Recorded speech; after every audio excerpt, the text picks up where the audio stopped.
So my Different Thinker Motivational Moment this week is about the fact that most people don't realize that there are particular professions that really don't just draw the neurodiverse, but actually help a neurodiverse not just thrive, but provide incredible access for their neurodiversities to become huge assets. One of those particular careers is actually firefighting. At this point, they believe about 35+% of most firefighters are actually neurodiverse, ADHD, dyslexic, a combination of those things. And you know what?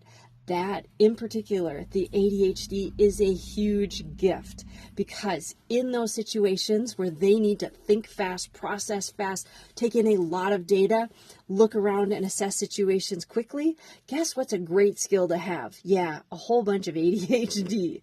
So this is a different thinker reminder that sometimes something that other people have labeled as not that great in the right career is absolutely 100% what is necessary. So if you're in any of those careers or thinking about those careers, I'm going to tell you, your different thinking is a huge gift. I'm Georgina, International Neurodiversity Coach. Good luck in finding your amazing space to use all of your skills. Bye now.